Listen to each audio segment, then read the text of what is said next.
When I think back about when I was working, because I was 17 years in homicide, the thing that bothered me the most was when I retired.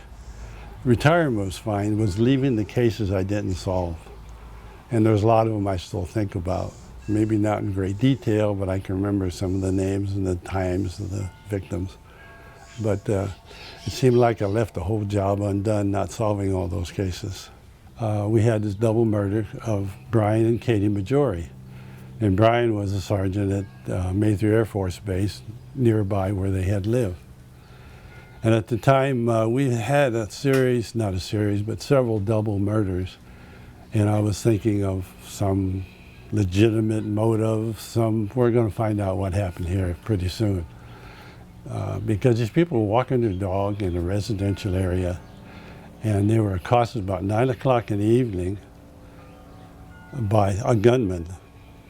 And something just seemed totally out of sorts. So was it going to be a robbery? Did they interrupt another crime being committed? And I hadn't thought about the East Area Rapist at that particular time we got there.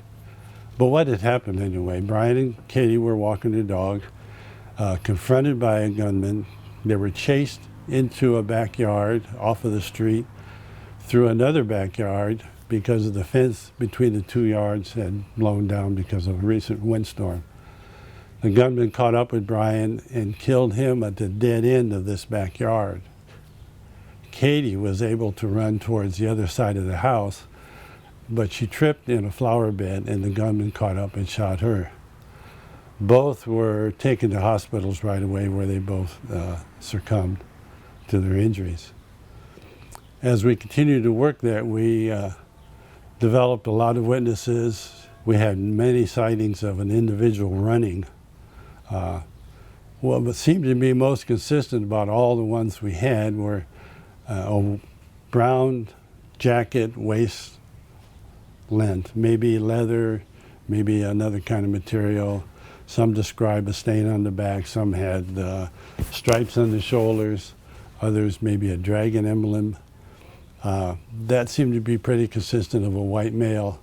And in fact, one of the witnesses actually saw this person running and had a gun in the back pocket. But the most startling was, while we were canvassing, was a neighbor saw the person running was wearing a ski mask.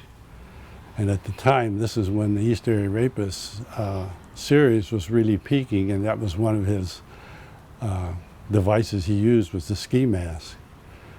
Further examining the scene in the backyard where the shootings took place, we found shoelace that appeared to just have been taken out of the wrapper, but it was tied in a double loop, as to use like handcuffs or a restraint. This was also something that the East Area Rapist used. And so this kind of threw a whole different light on this rape series. We have a rape series. Do we also have now a violent criminal who's killing people? I think I see several scenarios though. He's got killed. He's in custody somewhere where they don't enter into the DNA database, or he simply got older and just quit. I have no idea. But he's got to be one of the most prolific criminals when you think of the other murder cases that are connected and all the rape cases. And God knows what else we don't know about.